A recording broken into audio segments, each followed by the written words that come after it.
नमस्कार, म मदन खाती कार्यक्रम विमर्शमा स्वागत छ। दर्शकवृन्द, सर्वोच्च अदालतले प्रतिनिधि सभा विघटनलाई बदर गरे पनि अहिले पनि खास गरी प्रतिनिधि सभाको फेरि विघटनको चर्चा र त्यसको साथसाथमा ताजा जनादेशमा जानुपर्ने कुरा उठि नै राखेको छ।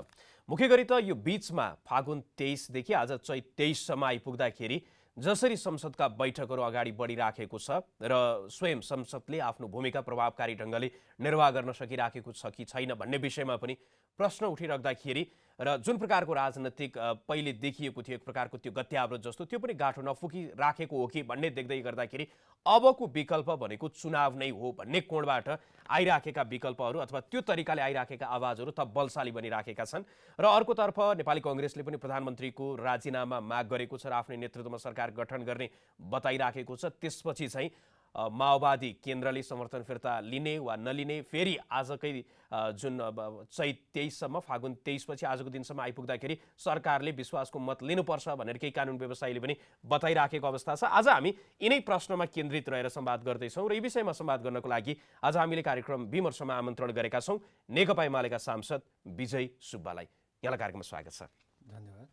अहिले जसरी केही कानुन व्यवसायीहरू र स्वयं माओवादी केन्द्रकै केही नेताहरू चाहिँ पार्टी विभाजन भयो, त्यसकारणले गर्दाखेरि अब प्रधानमन्त्रीले विश्वासको मत लिनुपर्छ, आजसम्ममा चाहिँ फागुन 23 पछि आजसम्म आइपुग्दाखेरि चाहिँ उहाँले विश्वासको मत लिनुपर्ने भन्ने तरिकाले अहिले टिका टिप्पणी चलिराखेका छन्। यहाँले चाहिँ यो विषयलाई कसरी हेर्नु भएको छ, उहाँहरूको जुन तर्क आइराखेका छन् त्यसलाई? कानुन व्यवसायीहरूको कुरा विभिन्न खाले छन्, यो अहिले तपाईँले भन्नुभएको पनि छ। तर अहिले केपी ओली को नेतृत्वको सरकार बन्दा जुन सङ्ख्याका सांसदहरूले सरकारको समर्थन गरेका थिए त्यो सङ्ख्या अहिले पनि कायमै छ। त्यसैले अहिले सरकारमा सहभागी मतलब पहिला समर्थन गरेको पार्टीले भनेको नेकपा माओवादी केन्द्रले समर्थन फिर्ता लिएपछि अहिले त्यो कानुनविदहरूले भने जस्तो विश्वासको मत लिन जानुपर्छ प्रधानमन्त्रीले। तर अहिले त्यो सरकार जुन समर्थनमा चलेको थियो त्यही समर्थन कायमै छ। त्यसैले अहिले गइरहनु पर्ने जरुरी छैन, किनभने पहिला सरकार थियो अहिले पनि त्यही छ। माओवादी केन्द्रले फिर्ता लियो भने प्रधानमन्त्रीले विश्वासको मत लिन जानुपर्छ। मुख्य गरी दुईवटा तर्क चाहिँ यसमा आइराखेको जस्तो देखिन्छ। पहिलो कुरा चाहिँ सर्वोच्च अदालतले फागुन 23 गते गरेको फैसलापछि माओवादी केन्द्र र एमालेको संयुक्त गठबन्धन अर्थात् संविधानको 76 को 2 अन्तर्गतको यो सरकार हो वा नेकपा विभाजित भइसकेपछि आजको जुन अवस्था छ त्यो अवस्था हो भन्ने कोणबाट चाहिँ अहिले देखा परिराखेको छ। यदि नेकपा विभाजित भएको हो भनेर मान्यो भने त त्यति बेला विश्वासको मत संविधानको धारा 100 को 2 अन्तर्गत जानुपर्ने होला। यदि होइन दुईटाको चाहिँ 76 2 अन्तर्गतको हो कि त्यसमा चाहिँ अलि विवाद जस्तो देखिन्छ कि? पहिला नेकपा हुँदा जुन चरम विवाद थियो त्यसबेला कानुन त पार्टी विभाजित भएको थिएन, त्यसकारण 76 1 मै थियो केपी ओलीको सरकार। अहिले कानुन त विभाजित भयो, तर संसदमा अभिव्यक्त हुनु पर्यो नि, व्यवहार त म अब यो सरकारको समर्थनमा छैन भन्नु पर्यो नि।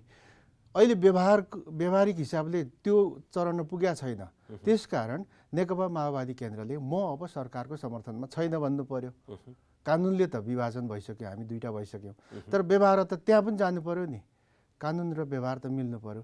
त्यसैले माओवादी केन्द्रले फिर्ता लियो भने प्रधानमन्त्रीले विश्वासको मत लिन जानुपर्छ। अहिले त अनि सङ्ख्या छँदैछ त कहाँ जानु, किन जानु? अन्यथा विश्वासको मत लिन आवश्यक छैन, अहिले आवश्यक छैन। अब अहिले यही बिचमा नेपाली कांग्रेसले पनि प्रधानमन्त्रीको राजीनामा माग गर्यो, आफ्नै नेतृत्वमा सरकार गठन गर्ने भनेर उहाँहरू लागिराख्नु भएको, उहाँहरूको चाहिँ केन्द्रीय समितिको त्यसरी बैठकको निर्णय गर्नुभयो भनेर कुराहरू आइराखेको छ। प्रधानमन्त्रीले यदि माओवादी केन्द्रले चाहिँ समर्थन फिर्ता लियो भने राजीनामाको विषय पनि आउन सक्ने तर्फ सङ्केत गर्नु भएको छ। यदि समर्थन फिर्ता भएको खण्डमा चाहिँ प्रधानमन्त्रीले मार्ग प्रशस्त गर्न लाग्नु भएको हो?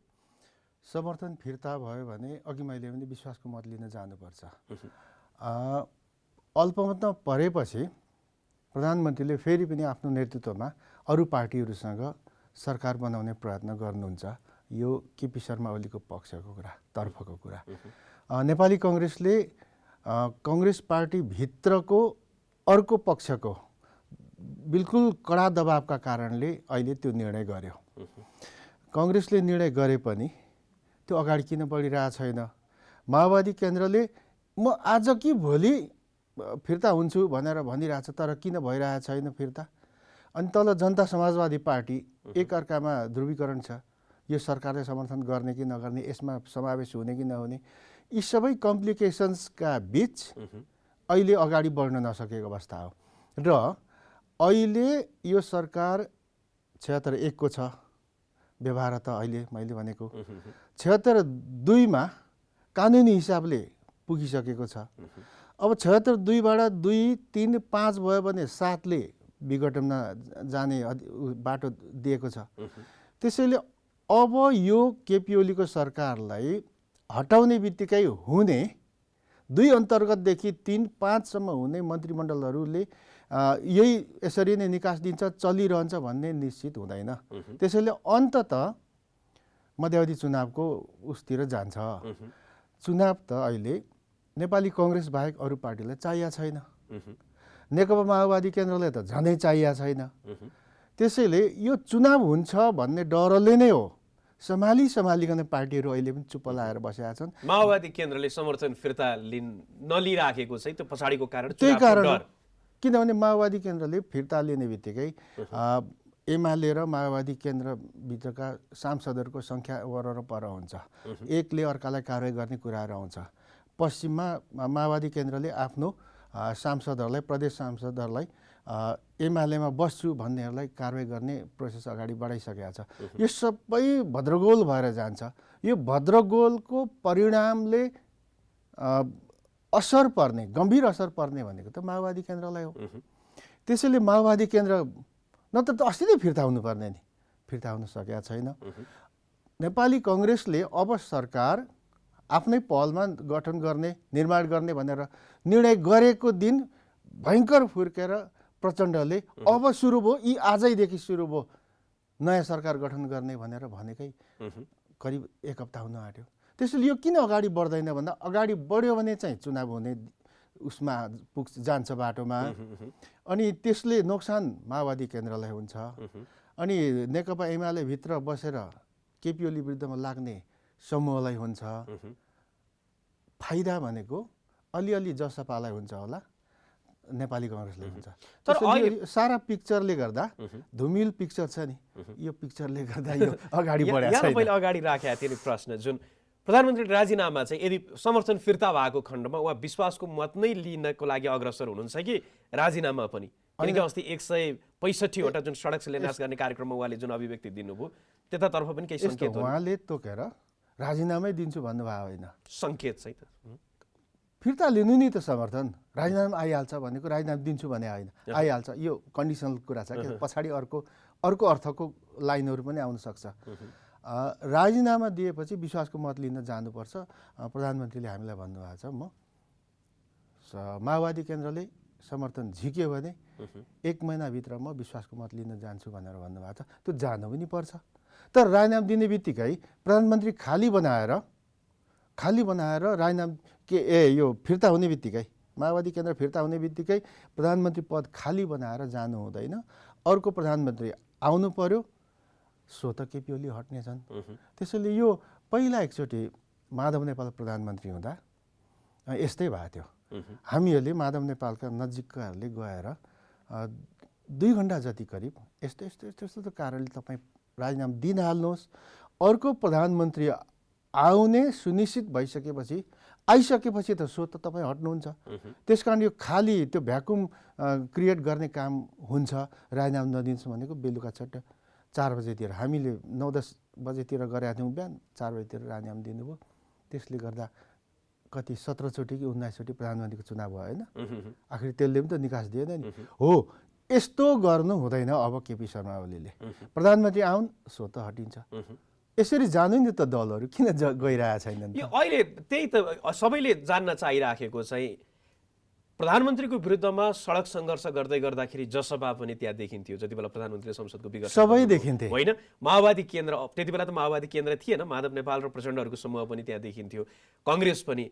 तर प्रधानमन्त्रीको रूपमा चाहिँ उहाँहरूसँग सबै जोड्यो भने फेरि बहुमत पनि हुन्छ। प्रधानमन्त्री र कङ्ग्रेसको संस्थापन, प्रधानमन्त्री र जसपापट्टि पनि महेन्द्र ठाकुर, राजेन्द्र महतो बिचमा चाहिँ के त्यस्तो सम्बन्ध छ जसको कारणले गर्दाखेरि उहाँहरू प्रधानमन्त्री केपी शर्मा ओलीको विकल्प सोच्नु खोजिराख्नु भएको छैन भन्ने छ कि के छ सम्बन्ध बताइदिनुहोस् त। प्रत्येक पार्टीमा पक्ष र विपक्ष छ।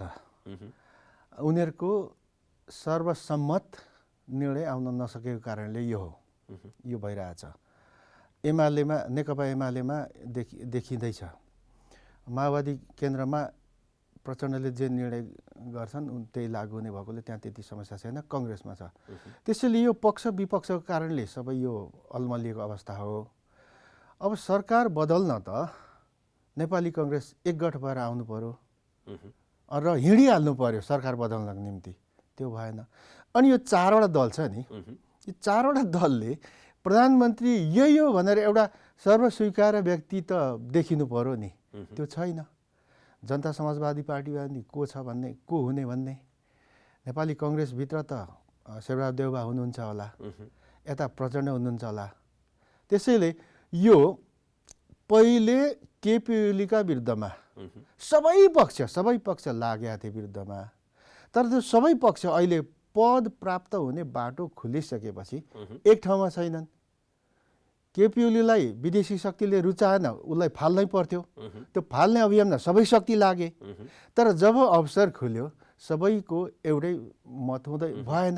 सबैको लागि दरबन्दी खोल्यो नि त प्रधानमन्त्रीको। तर अहिले प्रधानमन्त्री र जसपाको महन्त ठाकुर र खास गरी जसपाको महन्त ठाकुर जुन एउटा समूह छ उहाँको नेतृत्वमा तत्कालीन राजपा भनौँ, उहाँहरूसँग चाहिँ उहाँ जसपाको तटस्थताको लागि चाहिँ एउटा सहमति भएको, सहमति भन्दा पनि त्यो समझदारी बनिराख्या भन्ने कुरा आइराखेका छन्। यसमा कतिको सत्यता छ? अब आन्तरिक हिसाबले नेताहरूले कसरी यसलाई सेटल गर्ने भनेर सल्लाह गर्नुभएको छ त्यो हामीलाई थाहा हुँदैन। त्यो टप सिक्रेट कुरा हो। तर जसपाभित्र उपेन्द्र यादवजीहरूको नेतृत्व योभन्दा अगाडि सरकारमा थियो नि त। त्यसैले सरकारमा हुँदाको अलिकति तिक्तता बाँकी होला। त्यसैले उपेन्द्र यादवको नेतृत्वको टिम सरकारमा जानुहुन्न भन्ने बोलिरहेछ। राजपा तत्कालीन राजपाको टिम चाहिँ सरकारमा जान सकिन्छ भन्ने उसमा छ। यो के कुरा हुँदैछ थाहा छैन। तर यो किन मूर्त रूप लिँदैन यो सबै सल्लाहले भन्दा कुरो चाहिँ त्यही हो। महन्त ठाकुरलाई प्रधानमन्त्री मान्ने कि नमान्ने कङ्ग्रेसले भन्नै सक्दैन। अनि कङ्ग्रेस महन्त ठाकुरलाई प्रधानमन्त्री कोही भयो भने मान्ने कि नमान्ने, प्रचण्ड आफू प्रधानमन्त्री हुनलाई यो सारा भाँडभैलो गर्ने मान्छे यतातिर जिउँदैछन्। त्यसैले सिङ्गोमा बोल्दा नेपालको राजनीतिमा यो वरिष्ठ नेताहरू छन् नि, वरिष्ठ नेताहरूको काम गर्ने तरिका देश र जनता सोचेर गर्ने देखिएन। यो त्यही हो, आत्मकेन्द्रित भएर गर्ने हो। त्यसैले एउटा यो बहुदलीय व्यवस्थामा दलको पनि त आफ्नो आन्तरिक अनुशासन हुन्छ। देश र जनतालाई सम्झेर अपनाउनु पर्ने, व्यवहार गर्नुपर्ने विषयहरू हुन्छ। त्यो केही पनि छैन। बिल्कुल आत्मकेन्द्रित भएर यो सब काम हुँदैछ। त्यसैले पनि निकास ननिस्केको अवस्था हो। त्यसो भए चाहिँ अबको मार्ग र अहिले जुन राजनीतिमा एउटा गत्यावरोध जस्तो देखा परिराखेको छ, एकै ठाउँमा स्थिर जस्तो, यसलाई चाहिँ अगाडि बढाउनको लागि मध्यावधि चुनाव नै त्यो बाहेक अर्को विकल्प छैन त? प्रधानमन्त्रीले 76 प्रधानमन्त्री आफू हुँदै पनि अहिलेको जे डेडलक त नभनौँ, अहिलेको जे अव्यवस्था छ नि, देश चल्नै नसक्ने टाइपले विकसित हुँदैछ नि, योभन्दा अगाडि पनि नेकपा विभाजित नहुँदा पनि यो अवस्था थियो। अब देश चलाउन गाह्रो हो, किनभने सबै पक्ष सरकारको विरुद्धमा लागिसकेपछि नेकपा भित्रका आफ्नै पार्टीका मान्छेहरू पनि सरकारको विरुद्धमा लागेपछि अब देश अगाडि बढाउन सकिँदैन भनेरै 76 का प्रधानमन्त्रीले विघटनका सिफारिस गरेका हुन्। अब अहिले 76 मा आयौँ, व्यवहार त एकमै छौँ तर 2 मा आयौँ। अब जाने भनेको त 2, 3, 5 मा हो। अनि दुई अन्तर्गत सरकार बनिसकेको छैन। बनिसकेपछि जान्छ यो 2 देखि 3, 5 हुँदै जान्छ। आखिर नेपालको राजनीतिक दलहरूको नेताहरूको कुरा त यही हो। अनि 2, 3, 5 हुँदै चुनावमा गएपछि त बर्बाद हुन्छ नि। सबैभन्दा धेरै बर्बाद त प्रचण्डलाई हुन्छ। उहाँले चुनाव जित्नुहुन्न कहीँ पनि। अहिले नेकपा एमाले भित्र नेकपा एमालेलाई धेरै घाटा हुन्छ। त्यो घाटा हुने वातावरण सिर्जना गर्ने प्रचण्ड र माधव नेपाल, झलनाथ खनालहरू हुन्। अब एमालेलाई घाटा नै हुन्छ। तर पनि हुने सबैभन्दा ठुलो घाटा भनेको प्रचण्डलाई हो। अहिले संसदमा जे देखा परिराखेको छ नि, जुन अव्यवस्था यहाँले भन्नुभयो, तर संसदमा यदि आजको दिनमा हेऱ्यो भने फागुन 23 देखि चैत 23 सम्म आइपुग्दाखेरि के वार्षिक प्रतिवेदनहरू प्रस्तुत गर्ने र शोक प्रस्ताव पारित गर्ने त्यो पनि काम हो। तर त्यो बाहेक अन्य बिजनेस चाहिँ संसदले गरिराखेका जस्तो देखा परिराखेका छन्। एकातर्फ जो विरुद्धमा छन् उहाँहरू चाहिँ सरकारले बिजनेस दिएन भन्ने, स्वयं सभामुख चाहिँ आजको दिनमा जो संवैधानिक व्यवस्था छ अध्यादेशहरू पहिलो बैठकमा प्रस्तुत उहाँ चाहिँ त्यो नगर्ने र संसद चाहिँ जो सांसदहरू हुनुहुन्छ उहाँहरू चाहिँ कामविहीन भएर बस्नुपर्ने, यो अवस्थाले त भोलिको दिनमा आज त त्यो समस्या देखा परेको छैन, भोलि बजेट पास गर्नुपर्ने स्थिति आउला, त्यो अवस्थामा त झन् जटिल अवस्था त्यति बेला देखा परिराखेको छ। कसरी अगाडि बढ्ने बताउनुहोस् त। यो नेपालको संसदीय इतिहासमा भनेको 48देखि यता 2048 र 2056मा त म आफै प्रतिनिधि सभामा निर्वाचित भएर आएको थिएँ, अहिले चाहिँ समानुपातिकबाट। र म संसदमा नहुँदा पनि देखेको भनेको सर्वाधिक अलोकप्रिय र काम नगर्ने संसदको अधिवेशन चाहिँ यसपालिको हो। र अब मैले बोल्न मिल्दैन सभामुखका विपक्षमा, तर बोल्नै पर्ने अवस्था छ के भने अहिलेका सभामुखको जुन अयोग्यता छ यो अयोग्यताको कारणले यो संसदीय अधिवेशन निकम्मा जस्तो देखिन्छ। जस्तो फागुन 23 गते पहिलो बैठक बस्यो। पहिलो बैठकमा 8वटा अध्यादेशहरूलाई त्यहाँ प्रस्तुत गरिएको थियो। त्यो 8वटा अध्यादेश प्रस्तुत गर्दा संसदभित्र जे हल्ला हङ्गामा भयो नि, त्यो हल्ला हङ्गामाको वातावरण सिर्जना गर्ने सभामुखको अहिले पार्टी हुँदैन। सभामुख आफै कुन पार्टीको भन्ने टुङ्गो पनि छैन। ल पार्टी छैन, पार्टी छोडेर बसेपछि ल पार्टी नभएको मान्छे अरे। तर सभामुखले जसरी आफ्नो ओपनिङ स्पिचमा जसरी केपी ओली विरुद्ध सारा यो देश लागेको थियो नि, त्यो केपी ओली विरुद्धमा लाग्नेकै भोइस टक्रक्कै सभामुखको कुर्सीबाट उहाँले मन्तव्य जारी गर्नुभयो। त्यो बिल्कुल अनैतिक र आचरण होइन त्यो सभामुखको, त्यो गर्नुभयो, उहाँले बोल्नुभयो। त्यस पछाडि अरू केपी ओलीका विरुद्धमा बोल्ने दलहरूले तल फ्लोरबाट बोले। अनि सरकारलाई आफ्नो कुरो गर्न दिनुपर्छ पो भन्छन् कि भनेर नेमकिपाका सांसदलाई टाइम दिएनन् सभामुखले। भनेको सभामुख चाहिँ केपी ओली विरुद्धको पार्टीहरूको पक्षमा बोल्नुभयो, यो बिल्कुल बेठिक।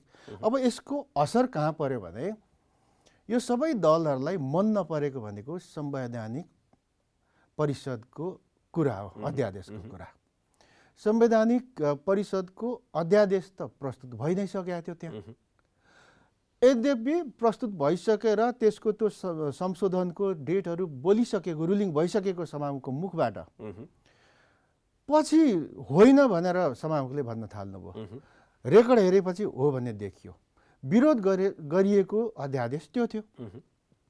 बाँकी 7वटा त अत्यन्त जरुरी, जस्तो अहिले हामीले कोभिडको त्यो भ्याक्सिन लाउँदैछौँ नि, त्यसलाई रेगुलेट गर्नको निम्ति, नियमित बनाउनको निम्ति एउटा अध्यादेश छ। एसिड लगायतका यी हानिकारक रासायनिक पदार्थ प्रयोग गरेर मान्छेलाई गर्ने, आतङ्कित तुर्याउने गर्ने त्यसको थियो।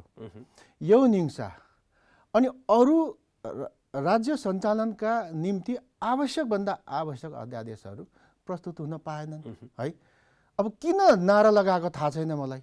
नेपालको संविधान धारा 114ले कुनै पनि अध्यादेश जारी भएपछिको बसेको संसदको पहिलो बैठकमा प्रस्तुत गर्नुपर्छ भन्छ। राष्ट्रिय सभा र प्रतिनिधि सभा दुइटै बस्यो भने जुन चाहिँ पहिले बस्यो त्यसमा प्रस्तुत गर्नुपर्छ भन्छ धारा 114 नेपालको संविधानले। त्यही धारा 114का विरुद्धमा नारा लाउनु भयो त्यहाँ त्यस दिन दलहरूले। त्यसलाई सहयोग हुने किसिमले सभामुखले काम गर्नुभयो। अनि उहाँहरू अहिले भन्नुहुन्छ, मैले सोध्ने गरेको छु, तपाईँले नारा किन लाउनु भएको? संविधान विरुद्धमा नारा लाउने भनेको अब अर्को पेश गर्दा भइहाल्छ नि भन्नुहुन्छ। अनि के धारा 114ले भनेको कुरा अब धारा 120 धारा 125ले प्रस्तुत गर्न मिल्छ? अब त्यो अध्यादेश प्रस्तुत गर्नै मिल्दैन। अनि सरकारले बिजनेस दिएन भनेर भन्छन्। त्यति मात्र होइन, अर्को आरोप पनि अहिले के लागिरहेको छ। म यो पहिला भन्छ, यो बिजनेस होइन। बिजनेसलाई बाधा गर्ने, संविधान विरुद्धमा नारा लगाएर बाधा गर्ने विपक्षीहरू, अनि त्यहाँ यो अब प्रस्तुत गर्ने त्यो अध्यादेशहरू, त्यो बिजनेसहरू आउने ठाउँै छैन। अनि विधेयकहरू आउने प्रतिवेदनहरू अघि तपाईँले भन्नु तिनीहरू त आइराखेकै छन् नि। त्यसकारण सरकारका विरुद्धमा बोल्नको निम्ति त्यसरी बोलेर अर्थ हुँदैन। तार्किक कुरा गर्नु प्रश्न पर्यो है उहाँहरूको अर्को नेताहरूले। कुरा के आइराखेको छ भने प्रधानमन्त्री आफै संसद बैठकमा उपस्थित हुनु भएन। उहाँले चाहिँ यो आफैले विघटन गरेको संसदमा जसरी चाहिँ उहाँ अहिले नगाइराखेको भन्ने कुरा चाहिँ अहिले त्यो कोणबाट पनि मानिसहरू चाहिँ विश्लेषण गरिराखेका छन्। उहाँ चाहिँ किन यो जवाफदेही हुनु भएन संसदप्रति भन्ने कुरा चाहिँ आइराखेको छ। आफैले विघटन गरेको संसद पुनस्थापना भयो, त्यसैले लाज भयो के त्यसरी इन्टरप्रेट गर्छन्, त्यो बिल्कुल गलत। हाम्रो पार्टीले नेकपा एमाले सर्वोच्च अदालतको निर्णयलाई मानेको छ। पुनस्थापना भनेको नेकपा एमालेको हार हो निर्णय, तर निर्णय गर्यो त, गरेपछि त मान्नु पर्यो। त्यसकारण प्रधानमन्त्रीलाई आउन जानलाई त्यो लजाउनु पर्ने कुनै कारण छैन। अर्को कुरा, केपी ओली संसदमै आउँदैन। मैले भने नि अघि, म 48 र 56 को सिधै त्यो प्रत्यक्षदर्शी नै हो।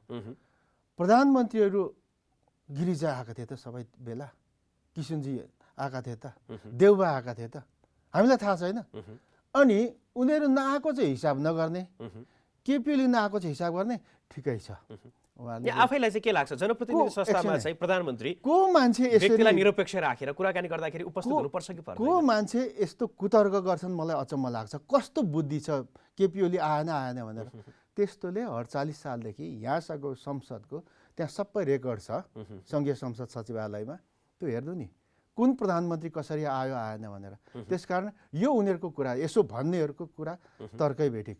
अब सुन्नु, अहिले केपी शर्मा ओली प्रधानमन्त्री, अनि यो अहिलेको यो यस्तो शोकसभा के यस्तो मसिना कुराहरूमा, मसिना कुरा त भन्नु हुँदैन मैले, तर यस्ता कुराहरूमा आइरह्यो भने अरू कामहरू त्यो उता अड्किन्छन्।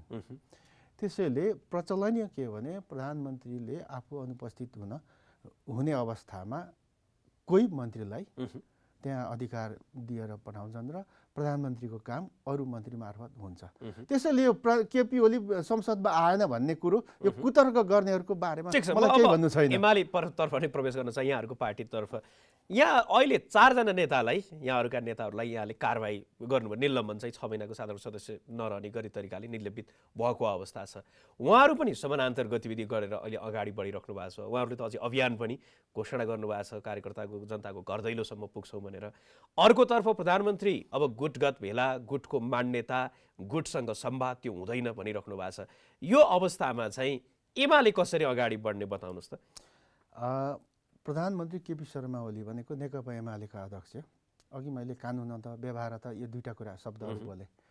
कानुन त र व्यवहार त नेकपा एमाले भनेको केपी ओली अध्यक्ष भएको पार्टी हो। समानान्तर गतिविधि गर्ने भनेको त योभन्दा ठुलो अर्को पार्टी विरोधी गतिविधि नै हुँदैन। त्यसकारण यो 4 जना नेताहरूलाई 6 महिना निलम्बन गरिएको हुन त केपी ओलीको राजनीतिक जीवन नै समाप्त गरेर सदस्यतै खोजिदिएका हुन् प्रचण्ड माधव नेपालहरूले। तर उनीहरूले आफ्नो अनुकूल राजनीतिक वातावरण पाएनन्, त्यसकारण अहिले डिफेन्सिभ अवस्थामा बसेका हुन्। अब माधव नेपाललाई अहिले सम्झना हुन्छ कि हुँदैन? एउटा कर्मचारीको निरङ्कुश हाकिम जस्तो भएर 14-15 वर्ष पार्टीको महासचिव चलाउनु भयो। त्यसबाट भयङ्कर धेरै प्रताडित मान्छे म आफै पनि हो। मलाई यसो केही गर्ने बित्तिकै गुटबन्दी गर्यो भनेर 6 महिना निलम्बन गर्ने, वर्ष दिन निलम्बन गर्ने, यस्तो गर्ने माधव नेपाल नै हुन्। मैले माधव नेपालहरूसँग तर्क गरेँ, बहस गरेँ, विभिन्न कुराहरू छन्, लामो हुन्छ। अनि अमेरिका जाँदा हाम्रो नाम गएछ अगाडि। अब विदेशको प्रचलन चाहिँ नाम गएपछि सबै यहाँदेखि अमेरिकासम्मको सबैमा त्यो सेट भएको हुन्छ, त्यसैले चेन्ज हुँदैन। माधव नेपालले आफ्नो मान्छे पठाउन खोज्नुभयो, हाम्रो नाम चेन्ज भएन। अनि हामीले लेखेर दिनुहोस् हामी अमेरिका जाँदैनौँ। हामीले पाएको त्यस बेला त नेता नै झगडा गर्थे विदेश जानलाई, मलाई राम्रो थाहा छ। अनि हामीले पाएको अवसर छोड्यौँ भन्नको निम्ति रेकर्ड चाहिन्छ पार्टीमा, हामीलाई लेखेर दिन्छ भन्दा लेखेर पनि नदिने। अमेरिका भ्रमण जाँदा हामीलाई निलम्बन गर्ने माधव नेपालले नेकपा एमाले विरुद्ध यत्रो ठुलो विभाजनकारी गतिविधि गरिसकेपछि 6 महिना निलम्बन त सहनु पर्यो। तर उहाँहरू र उहाँहरूको समूह त आजको दिनमा अब यसले चाहिँ नेकपा एमालेको त्यो बीजारोपण भयो, फागुन 28 गते जुन प्रधानमन्त्रीले विशेष केन्द्रीय समितिको बैठक भनेर जुन निर्णयहरू गर्नुभयो, त्यो कारणले गर्दाखेरि चाहिँ अब पार्टी नेकपा एमाले माथिदेखि तलसम्म समानान्तर रूपमा चाहिँ यो झन् कमजोर बन्ने भयो भन्ने चिन्ता छ नि कार्यकर्ता। मैले अघि पनि भने एमाले कमजोर त हुन्छ नै, कमजोर कसले गरायो, कसको कारणले हुँदैछ, त्यो माधव नेपाल र झलनाथ खनालको कारणले हो है। अब त्यसमा पक्ष विपक्ष भएर उत्रिँदा छलफल बहस गर्दा माधव नेपाल झलनाथ खनाल भर्सस केपी ओली देखिए त्यो प्रश्न हो। एकले बोलेपछि अर्कोले पनि उत्तर दिन्छ, अवस्था यो हो। तर केपी ओलीलाई विगतमा माधव नेपाललाई काँध हालेर सम्पूर्ण बचाउने, नत्र महासचिव हुँदै माधव नेपाललाई धुलो बनाइसकेका थिए, काँध हालेर गर्ने केपी ओलीलाई माधव नेपालले पेल्नसम्म पेल्या हो। त्यो म पनि प्रत्यक्षदर्शी हो। त्यस्तो माधव नेपालले विगतलाई पनि सम्झिनु पर्थ्यो नि। अनि अहिले यति ठुलो कुरा गर्दा त्यसबेला केपी ओलीले गुटबन्दी गर्यो भनेर कहीँ जान पनि बन्देज थियो। एकद्वार प्रणाली भनेर केपी ओलीले तल जानै दिँदैन थियो। त्यस्तो गर्ने माधव नेपालले यत्रो कुरा गर्दा यति कारवाही गर्दा त त्यो त सानो कुरा हो। हामीलाई सानो कुरामा यत्रो कारवाही भएको थियो अहिलेको जत्रो। तर उहाँहरू चाहिँ के भन्नुहुन्छ भने नेकपा जुन पार्टी एक हुँदै गर्दाखेरिको अवस्थाको काम कुरालाई पनि नेकपा एमालेमा ल्याएर त्यसलाई मिसाइयो। नेकपा एमाले चाहिँ 2075 जेठ 2 को अवस्था, त्योभन्दा अगाडिको अवस्थामा पुगिसकेपछि त नेकपा एमाले स्वतः उहाँहरू पनि नेकपा एमाले हुनुभयो, यहाँहरू पनि नेकपा एमाले हुनुभयो होइन। त्यो अवस्थामा चाहिँ त्यही अवस्थाको चाहिँ पार्टीका सङ्गठनहरू क्रियाशील हुन्, त्यसरी नै अगाडि बढोस्, त्यही बेलाको केन्द्रीय समितिले जेसुकै कारवाही गरोस् हामी भोग्न तयार छौँ। तर त्यो केन्द्रीय समिति नभएर आफू मान्छे थपेर अनि केन्द्रीय समितिले कारवाही गर्यो भन्ने उहाँहरूको तर्क छ। यो चाहिँ अहिले वातावरण केपी ओलीको अनुकूल भएकोले यो कुरा गर्नुहुन्छ। यहाँ 3 चरण छ। पहिला एमाले र माओवादी केन्द्र एकता नहुँदैको चरण, तितो चरण, त्यो यति तितो थिएन, त्यो एक चरण हो। त्यो तितो छँदै थियो, झलनाथ खनाल र माधव नेपालको मनको केपी प्रतिको ईर्ष्या त्यसै बेला थियो।